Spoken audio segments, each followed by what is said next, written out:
Hello friends, എല്ലാവർക്കും good morning. അപ്പോൾ ഇന്നത്തെ ഒരു സൂപ്പർ ഹിറ്റ് വിശേഷത്തിലേക്ക് എല്ലാവർക്കും സ്വാഗതം. അങ്ങനെ നമ്മുടെ സുമിത്രയെ തേടി സരസ്വതി അമ്മ വന്നിരിക്കുകയാണ്. അപ്പോൾ സരസ്വതി അമ്മയെ കണ്ടു കഴിഞ്ഞപ്പോഴേക്കും ഇവരുടെ കിളി പോയി. അപ്പോൾ സരസ്വതി അമ്മയാണെങ്കിൽ ഒടുക്കത്തെ അഭിനയം. എന്നാലും ആ പഴയ സ്വഭാവം സരസ്വതിയുടെ മാറിയിട്ടില്ല. ഒന്ന് കയറിയതും സരസ്വതി അമ്മ ഭരണം തുടങ്ങിക്കഴിഞ്ഞു. അപ്പോൾ സരസ്വതി അമ്മ കുറച്ച് ചായ എടുത്തുകൊണ്ട് വരാനൊക്കെ പറയുകയാണ്. അപ്പോൾ സുമിത്ര വയസ്സായ സ്ത്രീയല്ലേ എന്നൊക്കെ വിചാരിച്ച് സുമിത്ര ചായ എടുക്കാനായിട്ട് പോയി കഴിഞ്ഞപ്പോഴേക്കും അവൾ ചായയും കൊണ്ട് വരട്ടെ, അവളുടെ മുഖത്ത് ഞാൻ ചായ ഒഴിക്കും, ചൂട് ചായ ഒഴിക്കും എന്നൊക്കെ പറയുകയാണ്. അത് മനസ്സിലല്ല, ഒച്ചത്തിൽ കിടന്ന് പറയുകയാണ്. അപ്പോൾ ഇത് കേട്ടുകൊണ്ട് വരികയായിരുന്നു സുമിത്ര. അപ്പോൾ സുമിത്ര ഇത് കേട്ടതും സരസ്വതി അമ്മ ഇങ്ങനെ തുറിച്ചിങ്ങനെ നോക്കിയാണ്. അയ്യോ മോളെ, ഞാനേ പഴയ സരസ്വതി അമ്മ ആയിരുന്നെങ്കിൽ ഒരു പക്ഷേ അങ്ങനെയൊക്കെ ഒഴിച്ചാനായിരുന്നു. പക്ഷേ ഇപ്പം പഴയ സ്വഭാവമൊന്നും എനിക്കില്ല, എനിക്ക് പുതിയ സ്വഭാവം തന്നെയാണ്, ഞാനിപ്പോൾ പാവമാണ് മോളെ എന്നും പറഞ്ഞുകൊണ്ട് ഇങ്ങനെ നിൽക്കുമ്പോൾ പൂജ വരികയാണ്. അപ്പോൾ പൂജ വന്നിട്ട് അച്ചമ്മയെ കണ്ടു കഴിഞ്ഞപ്പോഴേക്കും ഭയങ്കരമായിട്ട് അതിശയത്തോട് കൂടി തന്നെ അച്ചമ്മയെന്നും പറഞ്ഞോണ്ടല്ല, അച്ചമ്മ എന്താ ഇങ്ങോട്ട് വന്നത്? അപ്പോൾ അവിടെ വീണ്ടും അഭിനയിക്കുകയാണ് സരസ്വതി അമ്മ. അപ്പോൾ സരസ്വതി അമ്മ, അതേ മോളെ അച്ഛൻ മരിച്ചതിൽ എനിക്ക് വളരെയേറെ സങ്കടമുണ്ട്. എൻ്റെ രോഹിത്തെ തനി തങ്കമായിരുന്നു, തനി തങ്കം. അവൻ എൻ്റെ സ്വപ്നത്തിൽ വന്ന് പറയുമായിരുന്നു, അമ്മയെ എൻ്റെ കൂടെ താമസിപ്പിക്കണമെന്ന് എനിക്ക് വല്ലാത്ത ആഗ്രഹമായിരുന്നു. പക്ഷെ അത് സാധിച്ചില്ലല്ലോ. എന്നാലും കുഴപ്പമില്ല അമ്മേ, സുമിത്രയുണ്ടല്ലോ, സുമിത്രയോടൊപ്പം പോയി നമുക്ക് സന്തോഷമായിട്ട് താമസിക്കാമെന്ന്. അങ്ങനെ മോളെ ഞാൻ ഇങ്ങോട്ട് വന്നത്, നിങ്ങളെ തേടി. അപ്പോൾ ഇത് കേട്ട് കഴിഞ്ഞപ്പോഴേക്കും നമ്മുടെ പൂജ, അല്ല അപ്പോൾ അച്ചമ്മ ഇവിടെ വന്നത് അച്ഛൻ നിർദ്ദേശിച്ച പ്രകാരം ഇവിടെ താമസിക്കാനാണോ വന്നത്? ആ, ഇവിടെ താമസിക്കാനാ വന്നത്, പിന്നല്ലാണ്ട് എന്താന്ന്, ഞാൻ എങ്ങോട്ടും പോകേണ്ട ആരുമില്ലല്ലോ. എൻ്റെ സുമിത്രയുടെ മോളുടെ ഒപ്പം ജീവിച്ചാൽ പോരെ എനിക്ക്. സുമിത്രയുടെ മനസ്സേ അത്ര നല്ല മനസ്സാണ്, അവൾ ആരെയും കൈവിടില്ല എന്ന് പറഞ്ഞുകൊണ്ട് സരസ്വതി അമ്മ അവിടെ കിടന്ന് ഉരുണ്ടു മറിഞ്ഞ് ഭയങ്കര സീനുണ്ടാക്കിയാണ്, ഭയങ്കര പെർഫോമൻസ്. അപ്പം ഇത് കഴിഞ്ഞപ്പോഴേക്കും സുമിത്രയും അതേപോലെ തന്നെ പൂജയും കൂടി അന്തപ്പെട്ട് തന്നെ ഇങ്ങനെ നോക്കിയാണ്. അമ്മ ഇനി എന്ത് ചെയ്യുമെന്ന്. മോളെ, അപ്പോൾ ഞാൻ ഇവിടെ താമസിക്കാൻ തന്നെയാണ് ഇനിയുള്ള ജീവിതം. സുമിത്രേ, നിൻ്റെ കൂടെ ജീവിക്കണമെന്ന് എനിക്ക് ആഗ്രഹം. നിന്നോട് ഞാനേ പണ്ട് ഒരുപാട് ദ്രോഹങ്ങളെല്ലാം ചെയ്തിട്ടുണ്ട്. ആ ദ്രോഹത്തിനെല്ലാം പരിഹാരമായിട്ടാണ് ഞാനിപ്പോൾ ഇങ്ങോട്ട് വന്നിരിക്കുന്നത്. ഇനി നിന്നെ സ്നേഹിച്ച് നിൻ്റെ കാര്യങ്ങളെല്ലാം നോക്കി. പൂജയെ ഞാൻ ഒരുപാട് ദ്രോഹിച്ചിട്ടില്ലേ? അവൾ എന്തെല്ലാം ഞാൻ പറഞ്ഞിട്ടുണ്ട്, എന്നിട്ട് പോലും കണ്ടില്ലേ ഈ പച്ചമാന്നും വിളിച്ചുകൊണ്ട് ഓടി വന്നത്. അതാണ് പൂജ നിൻ്റെ സ്നേഹം. നീ നല്ലവളാ പൂജ, സുമിത്രയും നല്ലവളാണ്. ഈ നല്ലവരായ നിങ്ങളോടൊപ്പം ജീവിക്കാനാണ് എനിക്കിഷ്ടം. ഇനി എൻ്റെ പഴയ സ്വഭാവം എല്ലാം മാറിയല്ലോ, നിങ്ങളോടൊപ്പം ജീവിക്കാൻ പറഞ്ഞുകൊണ്ട് ഇവർ ഈ സരസ്വതി അമ്മ ഇങ്ങനെ കൊണാന്ന് ഇങ്ങനെ പറഞ്ഞുകൊണ്ടിരിക്കുകയാണ്. അപ്പോൾ പൂജയും അതേപോലെ തന്നെ സുമിത്രയും കൂടി പൂജ, അമ്മ ഇങ്ങോട്ട് വന്നേ അമ്മേ എന്നും പറഞ്ഞുകൊണ്ട് വിളിച്ചുകൊണ്ട് പോവുകയാണ്. അപ്പോൾ അമ്മ ഇനി എന്ത് ചെയ്യും? അച്ചമ്മ രണ്ടും കൽപ്പിച്ചാണ് ഇവിടെ താമസിക്കാൻ വേണ്ടി വന്നിരിക്കുകയാണ്. അപ്പോൾ അവർ അനാഥാലയത്തിലേക്ക് തിരിച്ചു പോകുന്നില്ല അമ്മേ. അനാഥാലയത്തിൽ നിന്ന് അടിച്ച് പുറത്താക്കിയിട്ടുണ്ടാവും. അതേപോലുള്ള സ്വഭാവങ്ങളാണല്ലോ മോളെ കാണിച്ചുകൊണ്ടിരിക്കുന്നത്.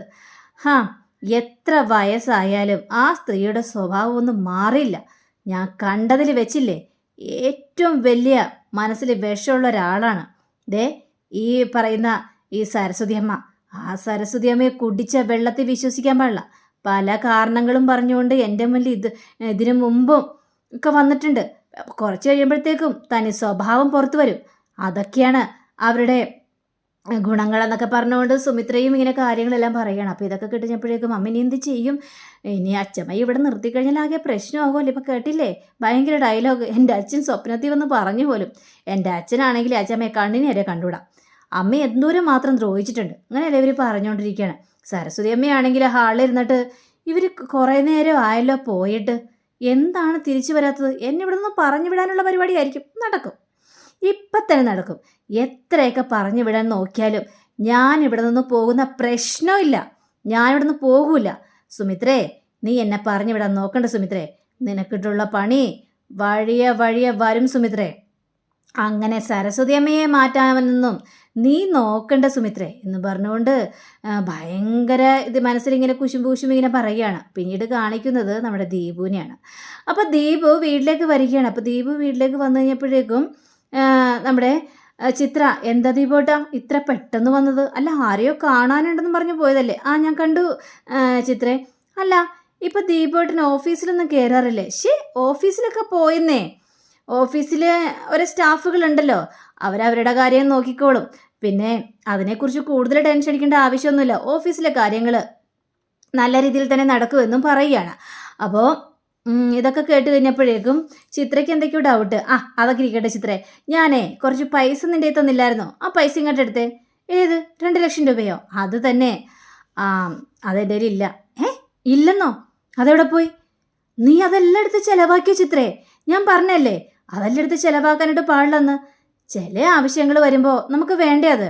ദീപോട്ടിന് എന്തെങ്കിലും ടെൻഷൻ അടിക്കുന്നത്? ഞാൻ ആ പൈസ എടുത്ത് ഏതായാലും സുമിത്രേച്ചിക്ക് കൊടുത്തു എന്നും പറയുകയാണ്.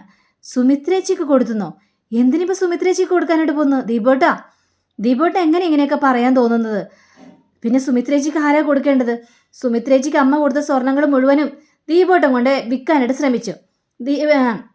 സുമിത്രേച്ചി അത്രയും ദ്രോഹിച്ചതും പോരാ, ഇപ്പോൾ സുമിത്രേച്ചിക്ക് ഇത്തിരി പണം കൊടുത്തതാണോ ഇത്ര വലിയ തെറ്റായി പോയത്? അപ്പോൾ ദീപുവിൻ്റെ കണ്ണുകളൊക്കെ നിറയാണ്. ചിത്ര, നീ എന്ത് പണിയാ കാണിച്ചത്?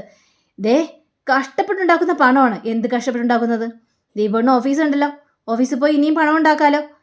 സുമിത്രേച്ചിയുടെ കാര്യം ആരെ നോക്കുന്നത്? സുമിത്രേച്ചിക്ക് ഭർത്താവില്ല, ഇപ്പം അമ്മയും ഇല്ല, നമ്മളൊക്കെ തന്നെയല്ലേ ഉള്ളൂ, മക്കളും ഇല്ല അടുത്ത് തന്നെ. അപ്പോൾ ആരാണ് സുമിത്രേച്ചിയുടെ കാര്യങ്ങൾ നോക്കേണ്ടത്? അത് നമ്മൾ തന്നെയാണ്. അപ്പോൾ പിന്നെ കുറച്ച് സഹായിച്ചെന്ന് വിചാരിച്ച് യാതൊരു കുഴപ്പം സംഭവിക്കാൻ പോകണില്ല ദീപോട്ടാ. അപ്പം ഇത് കേട്ടുകഴിഞ്ഞപ്പോഴേക്കും ദീപുവിന് തലക്ക് ഭ്രാന്ത് പിടിക്കണത്. ചിത്രേ, നിനക്ക് മനസ്സിലാവില്ല ഞാൻ അനുഭവിക്കുന്ന ബുദ്ധിമുട്ടുകൾ. അത് മനസ്സിലാവണമെങ്കിലേ നീ ഈ കുടുംബത്തിലെ കാര്യങ്ങൾ നോക്കാനായിട്ട് നിൽക്കണം. എന്താ ദീപോട്ടാ, ഞാൻ പല പ്രാവശ്യം ദീപനോട് ചോദിച്ചിട്ടുണ്ട്, ദീപന് എന്തെങ്കിലും പ്രശ്നം ഉണ്ടോ എന്ന്. അതേ ചിത്രേ, എൻ്റെ ചുറ്റുപാട് മൊത്തം പ്രശ്നങ്ങളാണ്. ദീപോട്ടാ, സത്യം പറ ദീപോട്ടാ, എന്താ ദീപന്റെ പ്രശ്നം? ദീപന് എവിടെ നിന്നാണ് ഈ പൈസ കിട്ടിയത്? എനിക്ക് വല്ലാത്ത സംശയമുണ്ട് ദീപോട്ടാ. ഞാൻ പറയാം ചിത്രേ, ഞാൻ ഓഫീസിലാണെന്നും പറഞ്ഞ് പോകുന്നില്ലേ, അത് ഓഫീസിലേക്കൊന്നും അല്ല ചിത്രേ. അപ്പോൾ ഇത് കേട്ട് ചെന്ന് ചിത്ര ആകെ അന്തം വിട്ടിങ്ങനെ നോക്കി നിൽക്കണം. ഓഫീസിലേക്കല്ലെന്നോ? പിന്നെ പിന്നെ എവിടേക്കാണ് ദീപോട്ടം പോകുന്നത് എന്ന് ചോദിച്ചു കഴിഞ്ഞപ്പോഴേക്കും അങ്ങനൊരു ഓഫീസ് ഇല്ല ചിത്രേ, ഞാൻ നിന്നോട് കള്ളം പറഞ്ഞതാണ്. കുടുംബം എങ്ങനെ മുന്നോട്ട് കൊണ്ടുപോകുന്ന ആലോചിച്ചിട്ട് ഒരെത്തും പിടിയും കിട്ടാത്തൊരവസ്ഥയായിരുന്നു. ആ അവസരത്തിലാണ് ഞാൻ ഇങ്ങനൊരു ബുദ്ധി കണ്ടെത്തിയത് ചിത്രേ. എന്ത് ബുദ്ധി കണ്ടെത്തിയെന്നാണ് നിങ്ങൾ ഈ പറയുന്നത് എന്ന് ചോദിച്ചു കഴിഞ്ഞപ്പോഴേക്കും അത് പിന്നെ ചിത്രേ, നീ എന്നോട് ക്ഷമിക്കണം, എനിക്ക് പല അബദ്ധങ്ങൾ സംഭവിച്ചു. രോഹിതേട്ടൻ്റെ സ്വത്തുക്കളെല്ലാം തട്ടിയെടുക്കുന്ന കാര്യങ്ങളെല്ലാം പറഞ്ഞായിരുന്നല്ലോ, അത് സത്യമാണ്. അവർ കള്ള അഗ്രിമെൻ്റ് ഉണ്ടാക്കി ആ സ്വത്തുക്കൾ മുഴുവൻ തട്ടിയെടുത്തതാണ്. ഞാനിപ്പോൾ അവരെ ബ്ലാക്ക് മെയിൽ ചെയ്യുകയാണ്. അങ്ങനെ രഞ്ജിതയെ ബ്ലാക്ക് മെയിൽ ചെയ്താണ് ഞാൻ ഈ പണങ്ങളെല്ലാം ഉണ്ടാക്കിയതെന്നും പറയുകയാണ്. ഇത് കേട്ട ചിത്രയ്ക്കാണെങ്കിൽ സങ്കടം സഹിക്കാനായിട്ട് പറ്റുന്നില്ല. ദീപോട്ടിന് എന്ത് പ്രവൃത്തിയാണ് ദീപോട്ടെ കാണിച്ചത്? ഇങ്ങനെയൊക്കെ ചെയ്ത് സുമിത്രേച്ചി അറിഞ്ഞു കഴിഞ്ഞാൽ എന്തായിരിക്കും സ്ഥിതി? ദയവ് ചെയ്ത് നീ ചേച്ചിയോട് ഒരു കാര്യവും പറയാനായിട്ട് പാടില്ല. അങ്ങനെ ചേച്ചിയോട് പറഞ്ഞു കഴിഞ്ഞാൽ ചേച്ചി എന്നെ ഉറപ്പായിട്ടും തള്ളിക്കളയും. എനിക്കത് സഹിക്കാനും പറ്റില്ല ചിത്രേ, എന്തൊക്കെ സംഭവിച്ചാലും നീ എന്നെ അവിശ്വസിക്കില്ലെന്ന് തന്നെയാണ്, നീ എന്നെ കൈവിടില്ലെന്ന് തന്നെയാണ് എൻ്റെ വിശ്വാസം. നീ എപ്പോഴും കൂട്ടുണ്ടായിരിക്കണം ചിത്ര എന്നും പറഞ്ഞുകൊണ്ട് ഈ ചിത്രയുടെ കാല് പിടിച്ചു എന്ന രീതിയിൽ തന്നെ ദീപു ഇങ്ങനെ ഭയങ്കരയേറെ കരച്ചിലാണ്. അപ്പോൾ ചിത്രയ്ക്ക് സഹിക്കാനായിട്ട് പറ്റില്ല. അപ്പോൾ ചിത്ര നേരെ ദീപുവിനെ കെട്ടിപ്പിടിച്ചിട്ട് ഇങ്ങനെ പൊട്ടിക്കറിയാണ്. ഇല്ല ദീപോട്ടൻ എന്നാലും എത്ര കഷ്ടപ്പാട് വന്നാലും ഇങ്ങനെയൊന്നും സംസാരിക്കാനോ പ്രവർത്തിക്കാനോ പാടില്ല ദീപോട്ട എന്ന് പറഞ്ഞുകൊണ്ട് അവർ ഭയങ്കര ഡയലോഗാണ്. ഇതേസമയം തന്നെ സുമിത്രയുടെ അടുത്താണെങ്കിൽ സരസ്വതിയമ്മ പോകുന്ന മട്ടില്ല. അപ്പോൾ സരസ്വതിയമ്മയുടെ അടുത്ത് നേരെ സുമിത്ര വരികയാണ്. എന്താ അമ്മ ഇവിടെ നിൽക്കാൻ തന്നെയാണ് പ്ലാൻ, അല്ലാതെ എനിക്ക് വേറൊരു നിവൃത്തിയില്ല. ദയവ് ചെയ്ത് നീ എന്നെ ഇവിടെ നിന്ന് ഇറക്കി വിടരുത് സുമിത്രേ, ഞാൻ ഇവിടെ തന്നെ നിന്നോളാം, എങ്ങനെയെങ്കിലും നിങ്ങൾ പറയുന്ന അനുസരിച്ച് നിന്നോളാം. ശരി, ഏതായാലും അമ്മയുടെ സ്വഭാവം മാറിയെന്നാണല്ലോ പറയുന്നത്. അമ്മ ഏതായാലും ഭക്ഷണം കഴിക്കാനായിട്ട് വാ, ഡ്രസ്സൊക്കെ മാറിയിട്ട്. സരസ്വതി അമ്മയ്ക്ക് വന്ന സന്തോഷം അത് പറഞ്ഞറിയിക്കാൻ പാടുള്ള സന്തോഷം തന്നെയായിരുന്നു. അപ്പോൾ സരസ്വതി അമ്മ ഡ്രസ്സൊക്കെ മാറി ഭക്ഷണമൊക്കെ കഴിക്കാൻ വന്നിരിക്കുകയാണ്. പിന്നെ അമ്മേ, ഞാൻ അമ്മയോടൊരു കാര്യം തുറന്ന് തന്നെ പറയാം. അമ്മ പണ്ടത്തെ സ്വഭാവം കൊണ്ട് ഇങ്ങോട്ട് വരാനാണ് പ്ലാനെങ്കിൽ നടക്കില്ല അതൊന്നും. അമ്മയുടെ പണ്ടത്തെ സ്വഭാവമെല്ലാം മാറ്റി വെച്ചിട്ട് ഇവിടെ നിൽക്കണമെങ്കിൽ നിന്നാൽ മതി, അല്ലെങ്കിൽ നിൽക്കേണ്ട ആവശ്യമില്ലമ്മേ. ഇത് ഉറപ്പായിട്ടും പറയുന്ന കാര്യങ്ങളാണേ. അമ്മ പല പ്രാവശ്യം അടവുകളെല്ലാം പ്രയോഗിച്ചിട്ടുണ്ട്. അടവുകളൊന്നും ഇനി ഇങ്ങോട്ട് വേണ്ട എന്നും പറയണേ. ഇല്ല മോളെ, ഒരിക്കലും ഇല്ല മോളെ, ഞാൻ ഒരു ദൂഷ്യ സ്വഭാവം ഒന്നും കാണിക്കില്ല. മോളോടൊത്ത് സന്തോഷത്തോടെ ജീവിക്കാനാണ് എൻ്റെ തീരുമാനം. ഇത് കേട്ട പൂജയാണെങ്കിൽ അങ്ങനെയാണെങ്കിൽ അച്ചമ്മ കൊള്ളാം. ഓരോ കുത്തിത്തിരിപ്പ് ഉണ്ടാക്കിയിട്ട് ഇവിടെ കിടന്ന് കോലാഹലം ഉണ്ടാക്കാനാണ് പരിപാടിയെങ്കിൽ അതും നടക്കില്ല.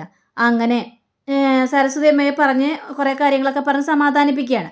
അപ്പോൾ സരസ്വതി അമ്മയാണെങ്കിൽ ആടി കാണിച്ചു തരാം, ഇവിടെ ഒന്ന് ഞാൻ പിടിച്ച് നിന്ന് കഴിഞ്ഞോട്ടെ. ഈ സരസ്വതി അമ്മ ആരാണെന്ന് നീ അറിയാനായിട്ട് പോകുന്നേ ഉള്ളൂ. അങ്ങനെ നമ്മുടെ സുമിത്ര നേരെ ശീതളെ വിളിക്കുകയാണ്. അപ്പോൾ ശീതള വിളിച്ചിട്ട് മോളെ നീ എന്താ വരാതിരുന്നത്? അമ്മ എനിക്ക് കുറച്ച് തിരക്കുണ്ടായിരുന്നു അമ്മേ, അതുകൊണ്ടാണ് ഞാൻ വരാതിരുന്നത്, അമ്മ എന്നോട് ക്ഷമിക്കുക. അല്ല ഞാനേ ഒരു കാര്യം പറയാം, നിന്റെ അച്ഛമ്മ ഇങ്ങോട്ട് വന്നിട്ടുണ്ട്. അച്ഛമ്മയോ? അച്ഛമ്മ എങ്ങനെ അങ്ങനെ അവിടെ വന്നത്? അനാഥാലയത്തിൽ നിന്ന് അടിച്ച് പുറത്താക്കിയെന്നാണ് തോന്നുന്നത്. അച്ഛമ്മ ഇവിടെ എത്തിയിട്ടുണ്ട്, ഇനി ഇവിടെ പിടിച്ചു വേണ്ട വേണ്ട അമ്മേ, ഏതായാലും അച്ഛമ്മയെ അവിടെ നിർത്തണ്ട, അത് നമുക്ക് വല്ലാത്തൊരു ബുദ്ധിമുട്ടാകും. അച്ഛമ്മയെ അവിടെ നിർത്തി കഴിഞ്ഞിട്ടുണ്ടെങ്കിൽ അച്ഛമ്മയെ അവിടെ പറഞ്ഞു വിട്ടേര് എന്നും കാര്യങ്ങളെല്ലാം പറയുകയാണ്. അപ്പോൾ ഇതൊക്കെ കേട്ടുകഴിഞ്ഞപ്പോഴേക്കും നിൽക്കട്ടെ, എത്രത്തോളം അവരുടെ നല്ല സ്വഭാവം എങ്ങനെ പോകുമെന്ന് എനിക്കൊന്ന് അറിയണമല്ലോ. അവരുടെ സ്വഭാവം മാറിയെന്നാണ് അവർ പറയുന്നത്. ഇനി എങ്ങനെ മുന്നോട്ട് പോകുന്നത് ഞാനൊന്ന് നോക്കട്ടെ എന്നും പറഞ്ഞുകൊണ്ട് സുമിത്ര ശീതളോട് കാര്യങ്ങളെല്ലാം പറയുകയാണ്. അപ്പോൾ സുമിത്രയുടെ ചുറ്റും ഇങ്ങനെ കൂടുതൽ പ്രശ്നങ്ങളായിക്കൊണ്ടിരിക്കുകയാണ്. സരസ്വതിയമ്മ വന്നു. ശീതളിൻ്റെ അടുത്ത് എന്താ പ്രശ്നം? ദീപമാണെങ്കിൽ ഇങ്ങനെ ഓരോ കള്ളത്തരങ്ങളും പറഞ്ഞുകൊണ്ട് നടക്കുന്നു. അപ്പോൾ ഇനി കാണാനായിട്ട് പോകുന്നത് ഒരു അടിപൊളി രംഗം തന്നെയായിരിക്കും. ആ അടിപൊളി രംഗത്തിന് വേണ്ടി എല്ലാവരും കാത്തിരിക്കണേ. പിന്നെ അടുത്തത് സിദ്ധാർത്ഥിൻ്റെ വരവാണ്. അപ്പോൾ സിദ്ധാർത്ഥം കൂടി വന്നു കഴിഞ്ഞിട്ടുണ്ടെങ്കിൽ കാര്യങ്ങൾ പൂർത്തിയായി. അപ്പോൾ എല്ലാവരോടും നല്ലൊരു ദിനം ആശംസിച്ചുകൊണ്ട് തന്നെ നമസ്കാരം. Thank you. See again. By.